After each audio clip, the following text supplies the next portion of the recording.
L'Ukraine a déjà vu cela auparavant. Des blocus maritimes, des drones attaquant simultanément. C'est exactement ce que la Russie leur a fait. Et maintenant, l'Iran fait la même chose dans le Golfe. Mais pour l'Ukraine, tout cela suffit. Après que l'Iran a aidé la Russie avec des drones, ils sont maintenant prêts à riposter. Et ce qui est encore plus surprenant, ce ne sont pas que des paroles.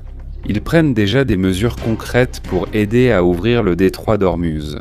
Ils utilisent ce qu'ils ont appris en mer Noire, où ils ont mis en difficulté la marine russe grâce aux drones et à d'autres méthodes simples. Sous la direction de Volodymyr Zelensky, l'Ukraine a déjà commencé à établir des contacts avec plusieurs pays du Moyen-Orient. Lors de sa visite là-bas, il a déclaré que presque toutes les discussions tournaient autour de la situation dans le détroit d'Ormuz et de la manière d'y faire face. Ces pays ont un gros problème. Si le détroit est enfermé, ils ne peuvent pas vendre de pétrole et de gaz. Cela affecte directement leur économie. C'est là que l'Ukraine intervient. Ils ont de l'expérience dans la gestion de ce genre de situation. En mer Noire, ils ont trouvé un moyen de s'en sortir, malgré la menace venant de la Russie. Ils ont utilisé des drones, des bateaux rapides et des tactiques simples pour affaiblir l'ennemi. Et maintenant, ils partagent ce savoir-faire. Mais avant de commencer, n'oubliez pas d'aimer cette vidéo. C'est très important pour nous, les créateurs de contenu. Merci beaucoup et maintenant c'est dit. Commençons. Selon Zelensky, les pays du Moyen-Orient savent qu'ils peuvent compter sur l'Ukraine lorsqu'il s'agit de ce genre de problème. Ils ont déjà vu comment l'Ukraine a réussi à ouvrir un passage en mer Noire, c'est pourquoi ils veulent apprendre la même méthode. Mais il ne s'agit pas seulement d'aider.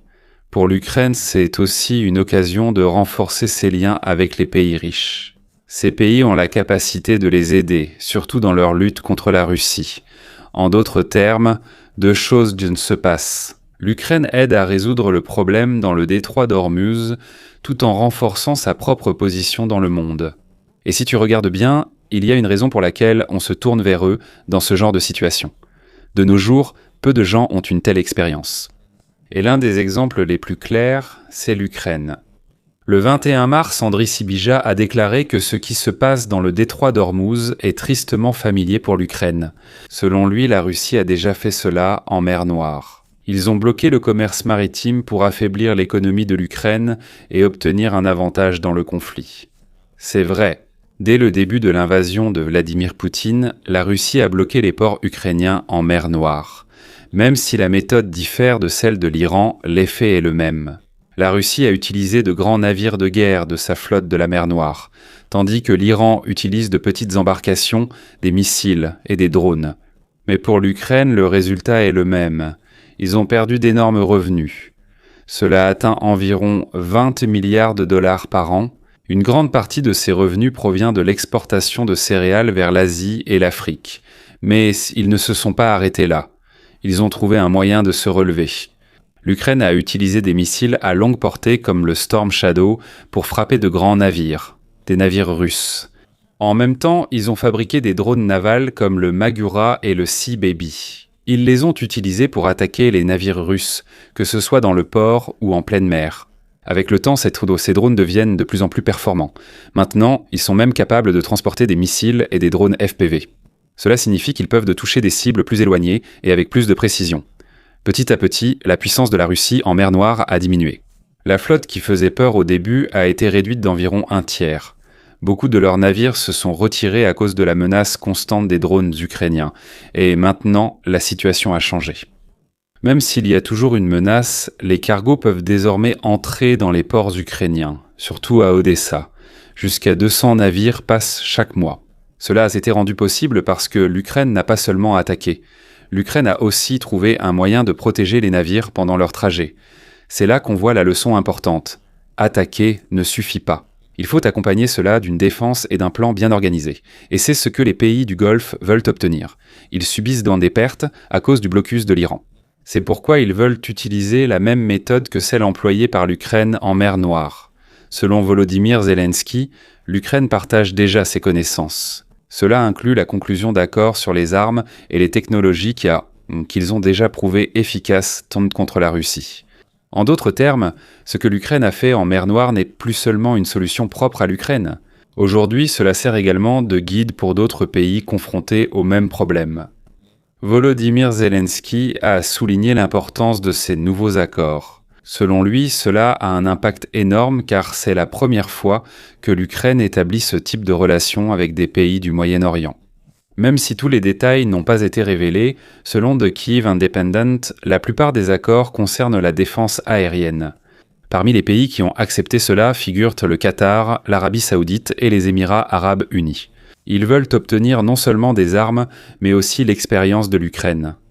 L'Ukraine fournira également divers équipements tels que la défense aérienne, des drones navals, des outils de guerre électroniques et des logiciels. Selon Zelensky, ces accords dureront au moins 10 ans. En échange, ces pays paient avec des fournitures d'énergie et probablement un soutien financier supplémentaire. C'est une grande aide pour l'Ukraine, surtout alors que son économie souffre à cause des attaques continues de la Russie. Mais il ne suffit pas seulement de fournir du matériel, il faut aussi savoir l'utiliser correctement. C'est pourquoi l'Ukraine a déjà envoyé des experts au Moyen-Orient pour enseigner comment utiliser correctement ces systèmes contre la menace iranienne dans le détroit d'Ormuz. Les dirigeants et les soldats de ces pays sont très reconnaissants, car ils n'achètent pas seulement du matériel, ils apprennent aussi à l'utiliser efficacement. Et ils en ont vraiment besoin. Le détroit d'Ormuz est l'un des passages les plus importants pour le pétrole et le gaz dans le monde. Depuis le début de l'opération Epic Fury, l'Iran l'a bloqué. À cause de cela, une énorme quantité de pétrole et de gaz naturel liquéfié ne peut pas sortir. Près de 20% de l'approvisionnement mondial passe par ce seul passage, et son impact ne se fait pas sentir uniquement au Moyen-Orient. C'est l'Asie qui est la plus touchée, car selon la BBC, près de 90% du pétrole et du gaz qui passent ici sont destinés aux pays asiatiques. Maintenant, ce flux a été interrompu. Et c'est la raison pour laquelle ces pays sont désespérés de trouver une solution, et pourquoi ils sont prêts à coopérer avec l'Ukraine. Ce n'est pas seulement le Moyen-Orient qui est affecté par le blocage du détroit d'Ormuz, même les grandes puissances mondiales ressentent déjà les effets. Par exemple la Chine. Même s'ils disposent de réserves suffisantes pour 3 mois, ils n'ont pas pu éviter la hausse des prix du carburant. Cela a atteint environ 20% et au fil du temps, leurs stocks s'épuisent progressivement. Aux Philippines, cependant, l'impact est plus direct. Ils ont déjà déclaré une urgence énergétique à cause de la hausse du carburant, réduisant certains jours les revenus des travailleurs. En Inde, un autre secteur a été touché.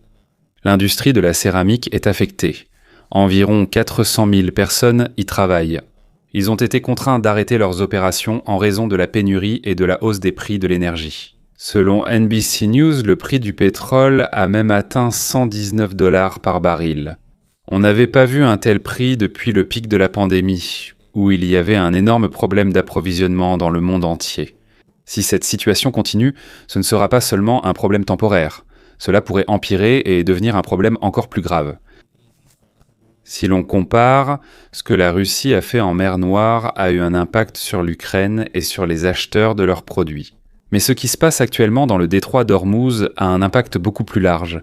Presque le monde entier est touché. Au centre de tout cela se trouvent les pays du Golfe. Pour eux, ce n'est pas qu'une question de sécurité. C'est une question de subsistance. Si le détroit d'Ormuz est fermé, ils ne peuvent pas vendre de pétrole et de gaz.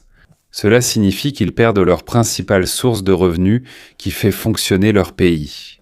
Selon la BBC, les 20% de pétrole et de GNL qui passent que par ici représentent environ 600 milliards de dollars par an. Bien que l'Iran bénéficie de certaines parties de cela, les navires ayant des affaires avec eux ne sont pas inclus dans le blocus. Mais pour le Qatar, l'Arabie Saoudite et d'autres pays du Golfe, c'est un gros problème. Des milliards de dollars leur échappent à cause des marchandises qui ne peuvent plus être expédiées. Et c'est la raison pour laquelle ils cherchent encore plus de solutions, et pourquoi ils se rapprochent davantage de l'Ukraine. The Guardian a qualifié cette situation de pire cauchemar pour les pays du Golfe, car ce problème est hors de leur contrôle et ils ne sont pas à l'origine du conflit. Mais ce sont eux qui sont directement touchés maintenant. L'opération contre l'Iran a été menée par les États-Unis et Israël. Mais ce sont les pays du Golfe qui se retrouvent au milieu du conflit, même s'ils ne le veulent pas. Au fil du temps, ils sont de plus en plus impliqués, car le problème ne se limite pas au blocage du détroit d'Ormuz, mais inclut aussi les attaques de l'Iran avec des missiles et des drones qui atteignent leur territoire. En réalité, ils n'ont plus le choix car ils subissent déjà les conséquences du conflit, et cela se fait sentir dans leur économie. Selon Inet News, ils ont déjà perdu environ 1% de leur PIB. En seulement un mois, depuis le début de l'opération Epic Fury. Selon Al Jazeera, Capital Economics estime que les pertes pourraient atteindre entre 10 et 15%. Si la situation dure 3 mois, cela représente un grand danger, surtout si les États-Unis poursuivent leur plan d'envoyer des soldats en Iran. Parce que le conflit durerait plus longtemps et ses effets seraient même prolongés. Tant que le détroit d'Ormuz reste fermé, ces pays en auront besoin. Ils doivent trouver leur propre solution, et c'est pour cela qu'ils se sont tournés vers l'Ukraine. Volodymyr Zelensky a saisi l'opportunité et il est clair que c'est une grande avancée pour l'Ukraine, car il ne s'agit pas seulement d'une aide financière, mais aussi d'une manière de prendre sa revanche sur ce qui s'est passé auparavant. Depuis que Vladimir Poutine a lancé l'invasion, des drones ont été utilisés en continu contre l'Ukraine, et ces drones ne viennent pas à l'origine de la Russie, mais d'Iran. Selon The Conversation, cela atteint presque une force de 1000. La Russie est capable de produire environ 1000 drones par jour, et la plupart d'entre eux sont des drones Shahed ou des versions dérivées de ce modèle, basés sur un design iranien qui a été fourni à la Russie il y a quelques années. C'est ici que l'image globale devient claire, car l'Iran n'a pas seulement aidé la Russie, mais cela a eu un impact direct sur l'Ukraine. Aujourd'hui, l'Ukraine a l'occasion de prendre sa revanche d'une autre manière tout en aidant les pays confrontés aux mêmes problèmes. Ainsi, cette coopération n'est pas simplement une entraide, mais une démarche qui a un impact plus profond sur le combat qui se déroule dans différentes parties du monde. L'Iran l'a déjà fait auparavant et maintenant, c'est l'Ukraine qui le fait au Moyen-Orient. Pour que la Russie atteigne le niveau qu'elle a aujourd'hui dans l'utilisation des drones longue portée, elle a eu besoin de l'aide de l'Iran. L'Iran a envoyé des experts en Russie pour leur apprendre à fabriquer des drones. En échange, maintenant, il y a déjà des usines à l'intérieur de la Russie qui sont uniquement dédiées à la fabrication de drones basées sur la conception iranienne. Le Shahed 136, que la Russie appelle Gérant 2, est plus souvent vu dans le ciel ukrainien qu'en Iran lui-même. On peut le voir au nombre d'attaques. En février, la Russie a utilisé 5057 drones contre l'Ukraine, soit une augmentation de 13% par rapport à janvier. En mars, ce chiffre a encore augmenté, et cela en seulement 24 heures. Du 23 au 24 mars, 948 drones ont été déployés. Cela n'aurait pas été possible sans l'aide de l'Iran. L'Ukraine le sait et ils savent aussi qu'à présent, la Russie essaie de rendre l'appareil à l'Iran. Selon The Telegraph, la Russie commence à fournir à l'Iran des drones Gérant 2 et Shahed 136.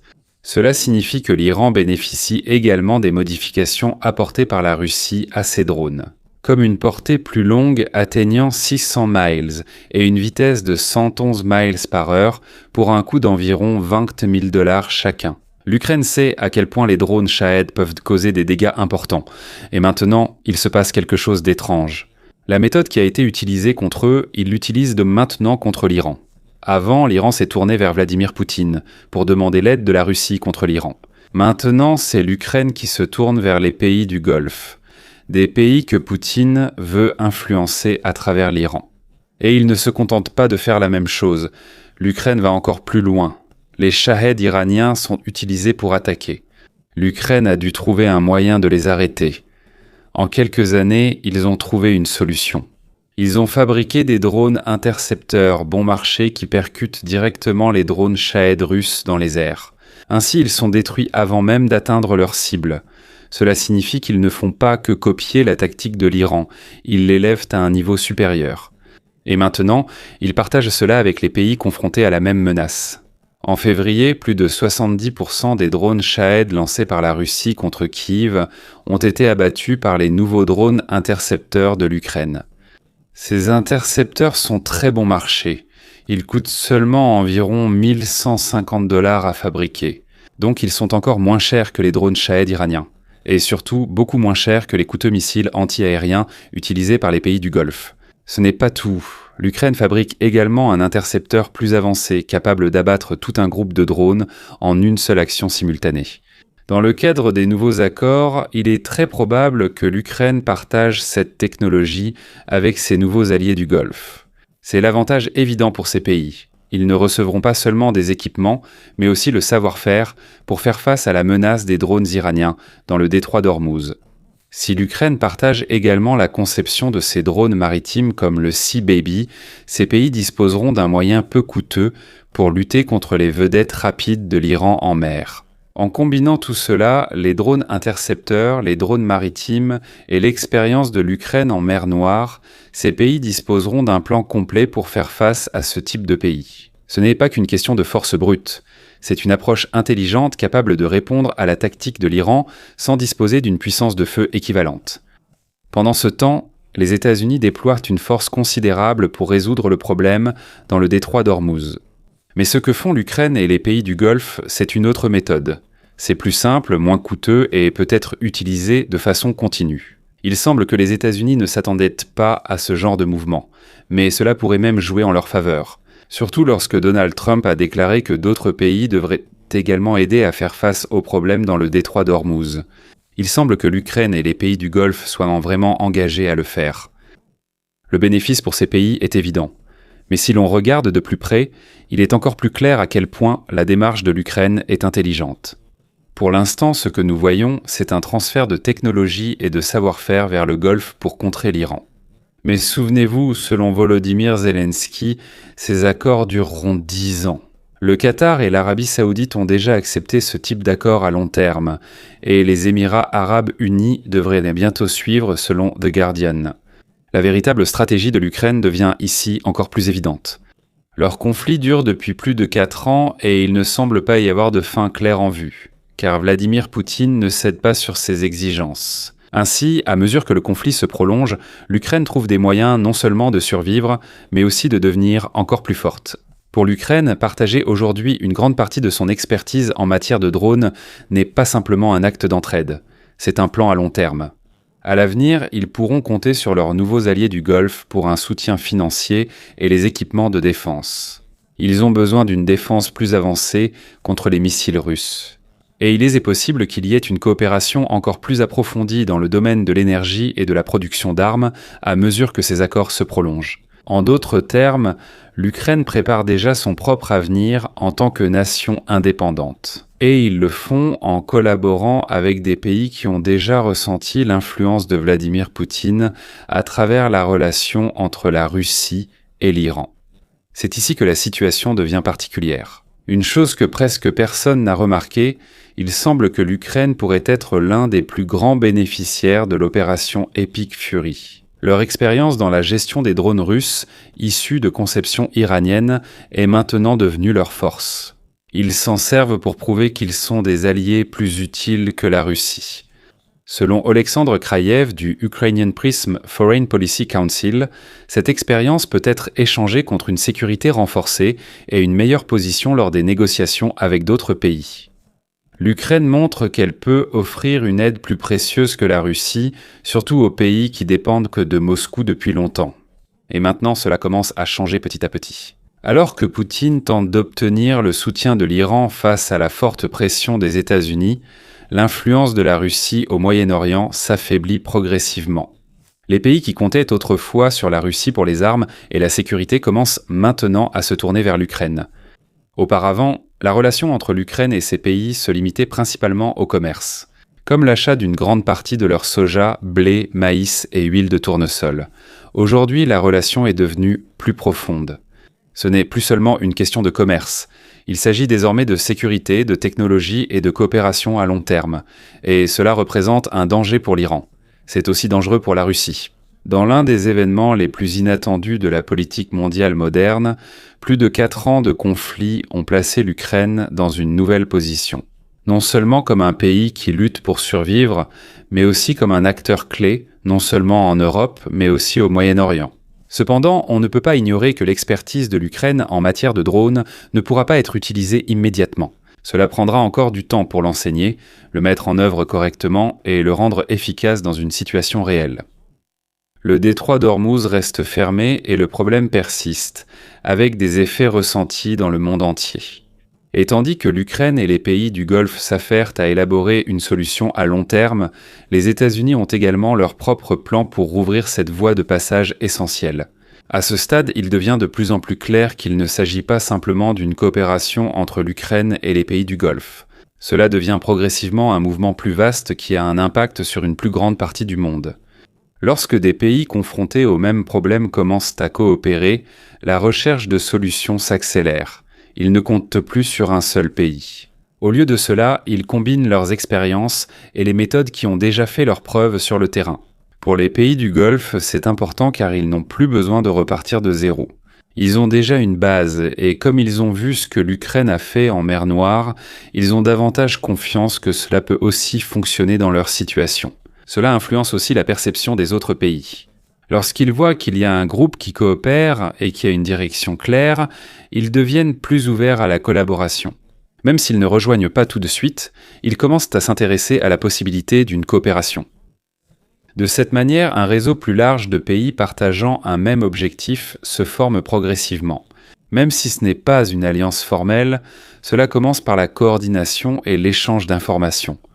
Pour l'Ukraine, c'est très important. Au milieu de leur lutte contre la Russie, ils reçoivent du soutien d'autres parties du monde. Ce n'est pas seulement du matériel ou une aide financière, c'est aussi une marque de confiance en leurs capacités. De l'autre côté, les pays du Golfe en bénéficient également. Au lieu de dépendre uniquement des grandes puissances comme les États-Unis, ils disposent d'autres options plus flexibles et plus rapides à utiliser. Il y a un autre effet important. À mesure que de plus en plus de pays utilisent cette méthode, il devient plus difficile pour l'Iran de continuer à bloquer le détroit d'Ormuz. Ils ne font plus face à un seul camp, mais à de nombreux pays ayant chacun leur propre capacité. À cause de cela, les décisions de l'Iran deviennent plus complexes. Ils ne doivent pas seulement surveiller les mouvements des États-Unis, mais aussi les actions possibles des autres pays impliqués dans la situation. Avec le temps, il devient de plus en plus clair que ce type de coopération n'est pas seulement temporaire. Il est possible que cela continue même après la résolution du problème actuel dans le détroit d'Ormuz. Si cela se produit, la manière dont les pays coopèrent pourrait changer. Il ne s'agira plus seulement de grandes armées ou des moyens coûteux, mais plutôt de solutions pratiques et immédiates qui peuvent être utilisées dans des situations réelles. Au final, on verra que son impact ne se limite pas à un seul endroit. De la mer Noire au Moyen-Orient et même dans d'autres parties du monde, la façon dont les pays abordent ce genre de problème évolue progressivement. À mesure que cette coordination se poursuit, il devient de plus en plus clair que la lutte ne concerne pas seulement la force, mais aussi la capacité à coopérer et à s'adapter rapidement. À présent, il est clair que ce n'est pas seulement un pays qui est affecté. Au fil du temps, de plus en plus d'endroits ressentent ces effets, surtout sur le prix du pétrole et le flux des échanges commerciaux. À cause de cela, d'autres pays prennent la situation plus au sérieux. Ce n'est plus un simple problème de quelques parties. Cela devient progressivement une question que davantage de pays doivent surveiller, car quoi qu'il arrive, cela peut affecter une plus grande partie du monde.